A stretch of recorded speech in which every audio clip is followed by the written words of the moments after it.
welcome to today's vlog. This vlog is a sit-down chat, so you might want to pop off and grab a cup of tea and some biscuits and come back. By the way, if you hear any little noises in the background, that's our house guest Lenny, who is practicing his skills on his wheel. Lenny's a daegu, by the way.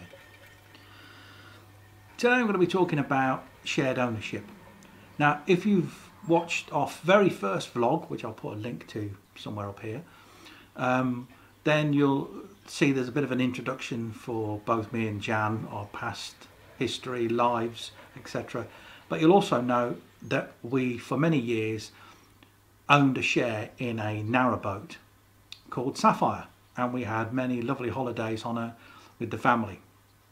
And I know shared ownership is something that is becoming more and more popular, and to be honest, financially it makes more sense if you are going to be regularly going out on the canals or looking to hire a boat for anything more than a couple of weeks in a year. Shared ownership is a serious consideration. Before we dive into the and I've got my laptop here in front of me, before we dive into the facts, figures, whys and wherefores, perhaps it's interesting just to have a look at the history of the canal network and how we got to where we are today, because there may be people who are watching this who don't particularly know anything about narrowboats or the canal system in the UK. So this is a very brief potted history, just to bring you up to speed to where we are today. The UK was the first to develop a nationwide canal network which expanded to nearly 4,000 miles or 6,400 kilometres in length. It was, however, during the second half of the 18th century that the great age of canal building started with the construction of the Bridgewater Canal. This was a time when Britain was bursting with trade, industry and commerce. It was a way of life for families that worked on the canals who lived together in the small confines of the boat. By the end of the 18th century the boom was over and most British canals were completed by 1815. Within 10 years the smart money had moved into those newfangled railway schemes. At first the canals and railways coexisted, and it wasn't long before the canal system was neglected and companies who ran them were forced into decline from which they would never emerge. After years of neglect and the damage caused by World War II, Britain's canal and railway systems were nationalised by the government in 1947. The 1950s and 60s saw a resurgence in use of the canals, mainly for leisure purposes, and the Inland Waterways Association was formed to promote their rescue. Today most commercial traffic is restricted to just a few navigations. The rest of the system has private pleasure boats, hire cruisers, hotel boats and day trip boats. There are now reckoned to be more boats using the canals of Britain than ever during its commercial heyday. It's probably not unsurprising that since the demise of commercial narrowboating, that leisure boating has become quite a big pastime. And probably as long as there's been leisure boating, there's been people who've been sharing the ownership of a boat. In the 80s and 90s, a couple of companies sprung up who were management companies, commercial management companies, who offered their services to look after the buying and selling of shares and the management, day-to-day management and running of those narrowboats. The share owners obviously still owning the boat themselves equally between however many owners there were. The role of that commercial operation was to look after the management, look after the booking system, do all the admin and take away all the drudgery of actually owning the boat and running it as a shared scheme. These shared schemes, by the way, are called syndicates. So that's a phrase you'll probably hear from time to time. And a syndicate can be made up of 12 or around about 12 owners. So during the 80s and 90s, two companies became the leading lights in shared ownership management schemes. One was called Challenger and one was called Ownership. Sadly, in 2008, Challenger was wound up and went into administration, and 2 years after, its managing director was arrested for fraud. In 2010, the MD of Ownerships passed away, and following an audit trail of its finances, it too went into receivership not long after, leaving lots of people, including us, owed hundreds and thousands of pounds. Now I have to say right here off the cuff that owners of shares in boats under both schemes still owned those boats. The management companies had no right and they weren't used as collateral or anything in terms of the receivership of both companies. It was, however, unfortunate that certain of us who invested in some of the schemes whereby we would be guaranteed our share back at the same price we bought it, that money went missing somewhere in those companies' accounts. So you can imagine that during the 90s and into the 2000s, the word shared ownership was a little bit of a bad penny and hadn't got a very good press. Thankfully though, the phoenix rose out of the ashes, and certain members of both teams from both companies arose to form two new companies which are now run totally different, totally transparent, and very efficiently run too. They are. One of those is called BCBM. It's probably the market leader at the moment in shared ownership management schemes, and the other one is called OwnerShare. Both are doing particularly well. There is a third player in the marketplace at the moment called Carefree Cruising, and all three offer shares in Syndicate boats. Now, you don't necessarily need to have a management company run your shared ownership boat. You can, between the owners, agree to run the boat on your own. But you will need to do some admin. You will need to be prepared to put some time, effort and work into doing some of the repairs yourself perhaps, but certainly you'll need somebody to do the secretarial duties, to look after the booking chart, and you'll need somebody to look after the finance. So you can imagine that obviously looking for a management company to take the drudgery, if you like, out of that so that you just enjoy your time away on your boat is a far easier option. And many syndicates do that, and obviously the management company charge a small fee for providing their services. Let's have a look at how a shared scheme works. There are usually 12 owners, each owning one share. Now you can have schemes or syndicates where two people will each own a 24th share. Bear in mind that the amount of the share equals the amount of weeks you will get during a 52-week period, deducting of course any weeks where the boat is away for maintenance and annual servicing, etc. So you've heard me mention that on Sapphire we had 12th shares and a 24th share. It doesn't matter how you combine those percentages of shares, providing the entire number comes to 100%, obviously. So you can have 8% shares and 4% shares. The only real difference is the amount of allocated weeks that share gets. So for a 12th share, for instance, in Sapphire, we used to get 3 weeks, 2 in the main season and 1 out of season. And whatever syndicate and however systems you're working, those percentages obviously would then add up to 100%. Bearing in mind, of course, that you've got 50 weeks cruising. We had slightly less just because Sapphire was an older boat and she was in maintenance annually for a little bit longer. But you can usually work on the assumption that you'll be cruising for 50 weeks out of 52, or at least you'll be on the boat for 50 weeks out of 52. Also bear in mind that you can own shares in more than one boat. So this gives you even more flexibility and even more options. So you'll usually have 1/12 share, which will give you up to 4 weeks in any one year, and you can take those 4 weeks however you like. So to make things easier in terms of allocating holidays, obviously you don't put your names in a hat and pull out the lucky winner and they get the first choice. You'll be allocated a number in a chart, and you'll be paired with somebody else. So A and B in this particular example start at the top in first position, so they get the first choice, and then the following year they will drop to the bottom and the person who was next in line will go to the top of the list in terms of booking their week's holiday. It then follows that if there's 12 of you and you're paired together, so there's 6 pairs, that every 7th year you'll be back to the top of the list and you'll be able to have the prime week. There are some exceptions to this, of course. Some syndicates have allocations for what are called special shares. These special shares are for families or those who work in schools and therefore are tied to school holidays. So usually those special shares will get allocated first.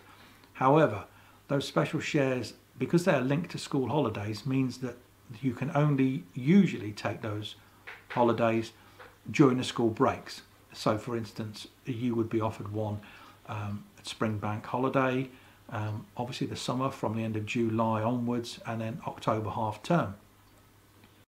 So in our example here, we can, this is from a Sapphire booking sheet from years ago. You can see we've got our 12 people down here, numbered 1 to 12. 12S special share, that's us. The yellow section are the 5 weeks where the boat was in maintenance, and the green section are the main weeks that you can take your holiday. So in this particular instance, it's middle of February until the middle of August. September then onwards is sort of off season, October to December. Usual that the canal system is closed down in certain areas so that the Canal and River Trust can undertake vital repairs to lock gates, etc.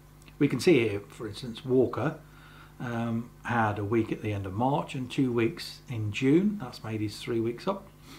But you don't have to have the 2 weeks together. You can, like Johnson here, have the 3 weeks separated. And then if you go down to us, that was a special share. We often have, because of birthdays, the first week of January, got question marks because those were additional weeks. So these were the original weeks. For, end of July, first week in August, which is the school holiday, October half term, and like I say, the other ones were ones that we decided we might want to take as extra holidays. So let's have a look at some of the shares that are on offer. There are several sites. You can go directly, obviously, to the management company themselves, and they will have their shares available, or you can go to, there's a website that has collected and collated all of the shares for sale. But here we are on the owner share website. We can see that there's boats with shares for sale here, ranging in price from, there's one there for 3,300 for a 12th share, 1,500 for a 12th share. Here's Beeston Castle, a 12th share for £1,700. There's one for sale. The boat is 2005, 58 foot, and we can have a look at the details so we can see where it's currently moored. We can see what holiday dates are already available for that particular share on Beeston Castle, and we're going to look at photographs, and we can even have a look at a video. So why don't we have a look at Beeston Castle, because obviously if you're going to be funding £1,700 for a share, you might want to have a look, see what it looks like before visiting it, the boat itself. We didn't have this luxury when we bought the share on Sapphire. The internet was very much in its infancy, so watching videos wasn't a thing. You would just be sent some photographs and that was about it. We had to go and physically view the boat when it was on the River Trent in Nottingham. So here we can see it's Beeston Castle, very nice boat, traditional layout. And of course that is the beauty of owning a share in a narrowboat. You can try different layouts. You also have a AGM, an annual general meeting, as a syndicate, where you can decide on things like the interior of the boat, what colour curtains you want or carpet, where you want the boat to be moored for the next 12 months or more. So you're in charge of everything to do with the boat, because you obviously own that boat, or you own a part of the boat. Now here we are on BCBM's website, and BCBM being, like I say, one of the largest. Here we're looking at Valkyrie, a 60-foot boat built in, what does it say? Couldn't see. We've got a share for sale there, a 4-week share for £1,800. Very nice, nicely fitted out boat. Has everything you could possibly want. And the great thing about these is they actually include the budget. So here we can see Valkyrie's budget for the year from January to December 2020, and we can see that total expenditure for the year, which includes everything, is going to be £12,965. Total with the management fee will be £1,480.65, which means that your shareholding is quite good in terms of a monthly fee. So this is Boat Share for You. This is an independent site, and we can have a look at the shares available here. You'll notice that they host all sorts of shares from Carefree Cruising, BCBM, Owner Share, and individual syndicates. You can see here this top one is a Carefree Cruising, there's BCBM, and obviously, you know, there'll be more than one share available in a particular boat. So as we can see, Alcedonia has got a couple of shares, Bittern has got a couple of shares, various prices. The resale market of a share is obviously down to what you can comfortably get for a share. It's like selling anything second hand, and just because one share at the same value, i.e. 1/12, might be available for £1,500 doesn't mean that you need to sell yours for £1,500. If you want a quick sale, you could sell it for £12.50. So if we look at Carefree Cruising, which one have we got here for Carefree Cruising? Is Happy Days, is it? Happy Days. Happy Days. Let's have a look at Happy Days. It takes us to the Carefree Cruising. Again, we can see everything about the boat and Elton Moss boat builders for this particular boat. Red shares here includes school holidays, and you'll see that because it's a newer boat and because it's a prime share, that its value is higher than the rest of them. Again, photographs and even a budget included here. This is the Syndicate Budget for 2020-21, and it will include all of the costs of running a narrowboat, including moorings, license, insurance, repairs, turnaround fees, servicing, bottled gas. In my day, you used to have to pay for your gas as you used it, which was always unfair because we always had to buy the bottles when we went on. I don't know how that worked. It always happened to be when we were on holiday, we had to buy the gas bottles. But I see now that it's all included, and individuals don't pay for it. It's put into the syndicate and lumped together. So you'll see that the total contribution is 24,450, of which a 24th share is 1,018.76. The 12th share is slightly higher, an 8th share is higher than that, and the 6th share, which will give you more or less 6 weeks holiday in a year, is £4,075 and 1p. So if we look at Rodbaston, which was new in 2003, the total cost to service that boat and to look after it for 12 months is £18,856 and 7p. If you own an ordinary 12th share, that will work out to £1,545 and 71p. If you own a special 12th share, that'll be £1853.31, and if you have half a share, in this case the 24th, the annual cost will be £926.66. Now, I have to say straight off the bat that you don't pay that all in one go. You pay that in monthly instalments. So, to break it down into a month, then obviously an ordinary share would be £128.81 a month.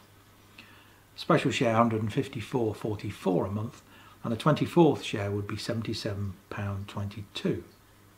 So if we're looking on average 3 weeks in a year that you can use your shared boat, then let's have a look at hiring a boat 3 times a year. We'll use a minimum of 4 people as a guide, which will give us around a 58-foot boat.